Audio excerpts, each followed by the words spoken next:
एक धोखा है, धक्का मारो मौका है, बीजेपी एक धोखा है, धक्का मारो मौका है। आपके बीच में यही स्टेज लग, आपका बहुत बहुत धन्यवाद। मेरी वंदनीय मातृशक्ति, जिनको मैं अभी पीछे अपना कीमती समय जो इस समय रोटी का होता है वो छोड़ करके आप पहुंचे। 950 रुपए का जो सिलेंडर करके जो इन्होंने बैलेंस बिगाड़ा, मैं उसमें कहना चाहता हूं कि आज हिंदुस्तान की जागृति फैलाने वाले जन जन की आवाज बन चुके आदरणीय भाई हमारे राहुल गांधी जी ने एक बात कही है कि यदि मुझे मेरी देश और प्रदेश की जनता का आशीर्वाद अगर मिलता है तो मैं अपनी माताओं की, अपनी बहनों की रसोई का बैलेंस सुधारने के लिए, उनको ठीक करने के लिए 500 रुपए का गैस का सिलेंडर दूंगा। ये माननीय राहुल गांधी जी ने कहा है। उन्होंने कहा है कि जो मेरी माता, मेरी बहनें जो घर के अंदर खाली अगर बैठी है, मैं उनको 1 लाख रुपए सालाना देने का ऐलान भी करता हूं। ये माननीय राहुल गांधी जी की सोच है। उन्होंने कहा कि इन हमारे देश और प्रदेश के युवाओं को जो इन्होंने भविष्य बिगाड़ने का जो काम किया है भारतीय जनता पार्टी ने, 2 करोड़ सालाना नौकरी देने की जो बात कही थी, इन्होंने नौकरियां देने की बजाय हिंदुस्तान के भविष्य को जो सुधारने की बजाय उसको नरक में डालने का काम किया है। माननीय राहुल गांधी की सोच देखिए। भारत जोड़ो यात्रा के दौरान आप सभी बात हमारे बुजुर्गों के, नौजवान साथियों के, माता और बहनों की आवाज को बुलंद करने के लिए आपका जो किया, जो सोच जो आपने माननीय राहुल गांधी जी को जो बताई, उन्होंने अपने मैनिफेस्टो के अंदर लागू करके उन्होंने ये कहा कि जब तक मेरे देश के युवाओं को, जब तक मेरे प्रदेश के युवाओं को नौकरी नहीं मिलेगी, उनको 1 साल तक 1 लाख रुपए उनके खाते में डाला जाएगा। ये माननीय राहुल गांधी जी ने कहा है, ये उनकी सोच है।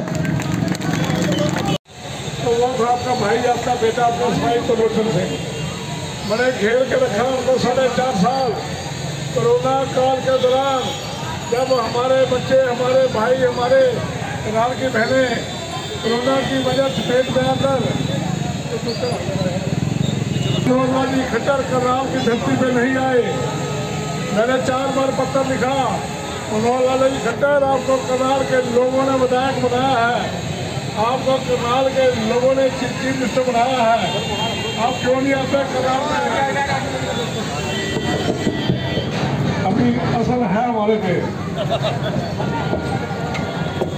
तो कोरोना काल के दौरान जब करनाल के हाहाकार मची हुई थी, 3 महीने तक सैकड़ों हमारे भाई, सैकड़ों हमारे बच्चे, सैकड़ों हमारी गृहिणियां कोरोना की वजह से हमारे से छोड़ के चली गई।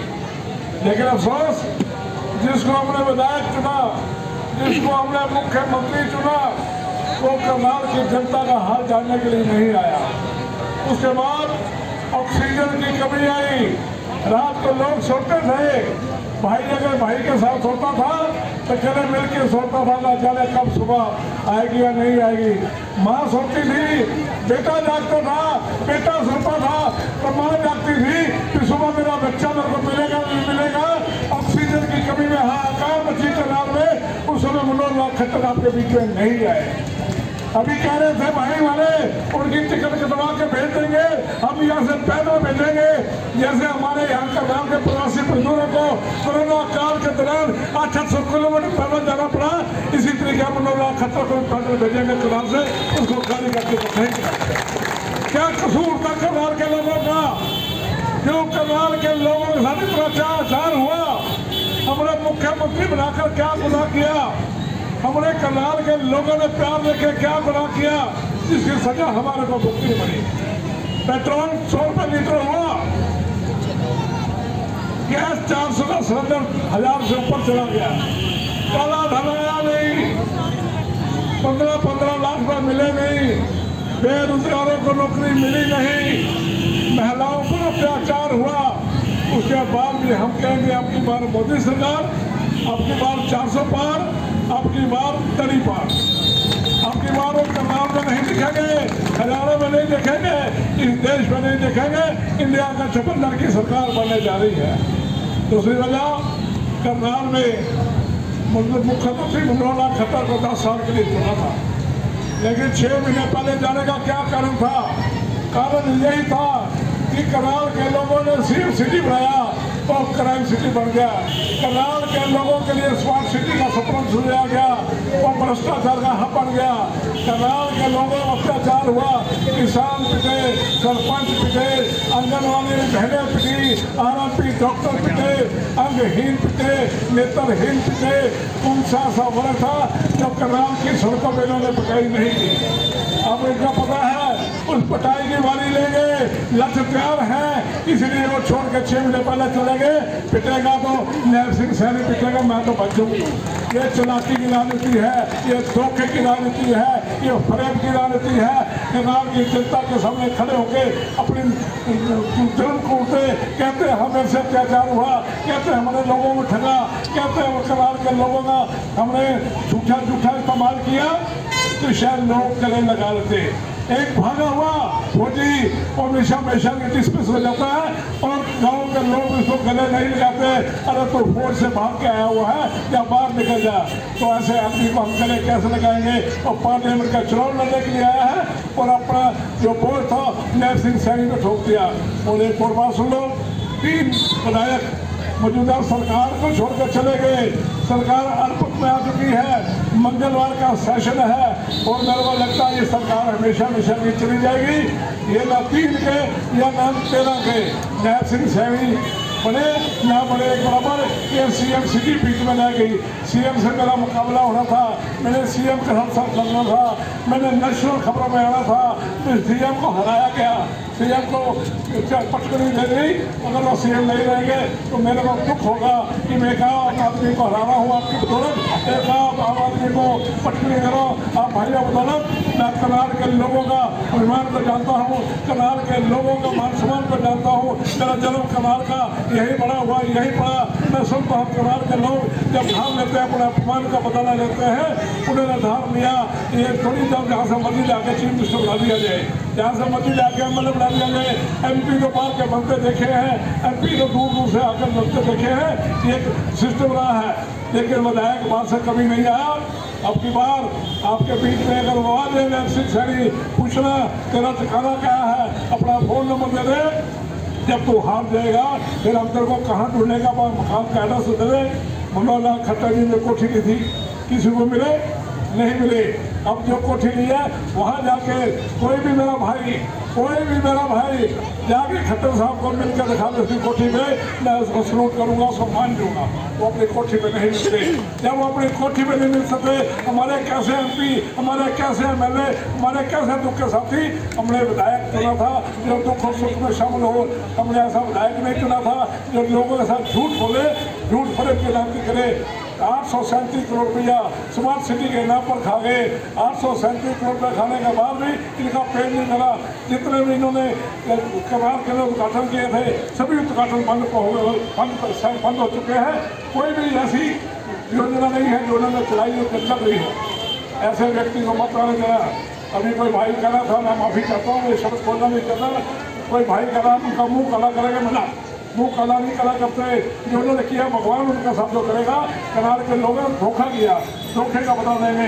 Kalpana Chawla smart city, Kalpana Chawla medical college, कोई भाई जाए सवेरे 4 बजे जाकर लाइन में लगना पड़ता है, 12 बजे तक बीमारी नहीं आती। एक मेरी बहनें अगर अल्ट्रासाउंड कराना हो 24 घंटे उनको जागना पड़ता है। अगर किसी भाई से ऐसी तकलीफ हो जाए जो प्राइवेट हॉस्पिटल नहीं जा सकता, वहाँ नहीं जाता। आज कल्पना चावला मेडिकल कॉलेज भ्रष्टाचार का अड्डा बन चुका है, दलालों के चुंगल में आ चुका है। हमने लड़ाई लड़नी है, हमने दलालों के चुंगल से मेडिकल कॉलेज मुक्त कराना है। हमने करनाल के स्मार्ट सिटी के नाम पे जो 840 करोड़ रुपये खा गए उनके वापस लेके आने हैं। और जो मनोहर लाल खट्टर ने झूठ बोला, और यकीन मानो विधायक बनने के बाद इन गलियों में वो घूमता फिरेगा। जब बेमहल में से गलती हो गई क्योंकि रात को उसको नींद नहीं आ गई कि मैंने करनाल के लोगों ने धोखा किया। करनाल से जरा ही निकलना ही छोड़ देगा। एमपी तो हार ही रहे हैं, एमएलए भी हार रहे हैं। ये दोनों विक्रम बत्तार की जोड़ी मनोहर लाल खट्टर, नैब सिंह सैनी, आपने सुनी होगी एक दूसरे को कंधे में उठा के जो कहानियाँ सुनाते थे, इसी तरह ये कहानियाँ सुनाया करेंगे बाद में कि हमने करनाल के लोगों ने किया, उन्होंने क्या अत्याचार किया। और संसार के अंदर, वर्ल्ड के अंदर करनाल का नाम रोशन होगा। या कल्पना चावला हमारी बेटी जब शहीद हुई थी उसका नाम तब आया था या अब आएगा कि मुख्यमंत्री पर पटकनी जी एक मामूली से कार्यकर्ता ने कनाल की सड़कों में साइकिल में घूमा हुआ, कनाल की सड़कों में स्कूटर में घूमा हुआ, कनाल की सड़कों में फायदा लगाया तो लोचन सिंह ने मुख्यमंत्री बना दिया। दूसरा आएगा कि मनोहर लाल खट्टर को हिमांशु पुत्री राजा ने हरा दिया। 31 साल का नौजवान इस 70 साल के आदमी को पटकने लेके चला गया जो 2 बार मुख्यमंत्री रहा। अब आपको सोचना होगा, आपको समझना होगा, हमारा को दोबारा ठकाना जाए, आपको पहला देना होगा। आखिरी 2 दिनों में हर तरह के उत्साह करने अपनाएंगे। हमारी बहनों को बचाने की कोशिश करेंगे, हमारे भाइयों को बचाने की कोशिश करेंगे।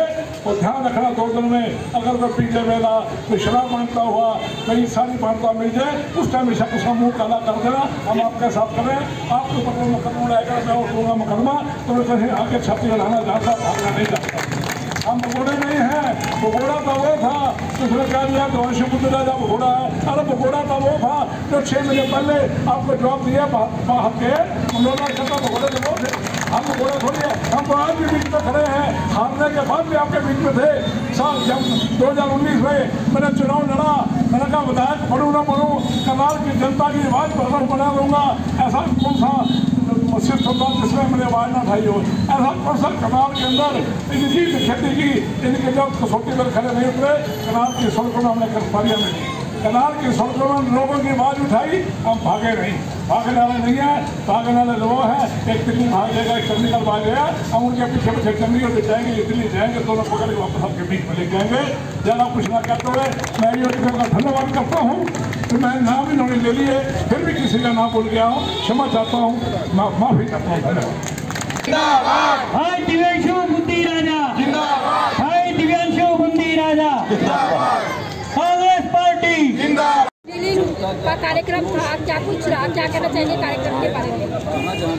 ये इलेक्शन के दौरान नुक्कड़ सभाएँ होती रहती हैं।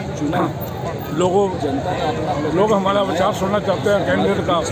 हम वहाँ आए, उन्होंने बताया, हमने अपने विचार बताए कि क्यों आप कांग्रेस को चुनो, क्या कारण है आप बीजेपी के खिलाफ चलो। इसलिए सर जिस तरह से डोर टू डोर कार्यक्रम भी कर रहे हैं, लगातार पब्लिक के बीच में रह रहे हैं, लोगों से बातचीत भी करते हुए नजर आ रहे हैं, क्या कुछ समस्याएं अभी तक जनता ने आपको कई लोगों का समर्थन करना मिल रहा है? फिर एक समस्या हो तो बताएं। समस्या है स्मार्ट सिटी के नाम के ऊपर कोई काम नहीं हुआ, 900 करोड़ में लग गया, पहले से भी स्थिति बदतर हुई है, तो समस्या तो बहुत ज़्यादा है। आप बताऊँ अपना टाइम लगे, हमने आगे भी जाना है।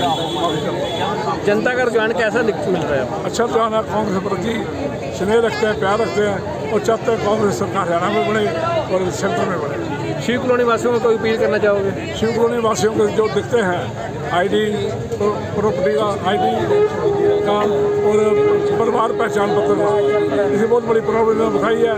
ये दोनों जो प्रॉब्लम है सरकार आने पर हम इसका हल कर देंगे और परमानेंट हल कर में पहुंचे हैं पब्लिक डीलिंग के तहत, क्या कुछ कहना चाहेंगे कार्यक्रम को लेकर, लोगों का समर्थन कैसा रहा? देखिए ज़बरदस्त आपके सामने यहाँ पर भीड़ और उत्साह था जनता में।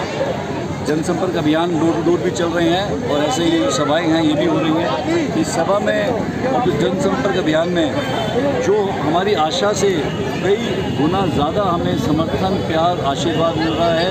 पूरी जनता जो त्रस्त थी खट्टर साहब की सरकार से, उनका आक्रोश निकल कर आ रहा है और वो 2004 से 2014 की जो सरकार थी, ऊपर सेंटर में भी और स्टेट में भी, उसके किए गए हुए कामों को याद कर रही है और वही सरकार को अपना प्रतिनिधि बनाकर अपने बीच में लाना चाहती है ताकि उनका विकास कार्य दोबारा से शुरू हो सके। आप शिव कॉलोनी में पहुंचे, लोगों से वोटों की अपील की है, क्या कुछ लगा आपको, क्या परिवर्तन लगा लोगों के अंदर, क्या कुछ होने वाला है 2024? सभा में शामिल एक एक व्यक्ति ने पूरे हाथ उठाकर अपना जो है समर्थन देने का वायदा किया है, पूरा जोश दिखाया है और मौजूदा सरकार के प्रति आक्रोश उन्होंने व्यक्त किया।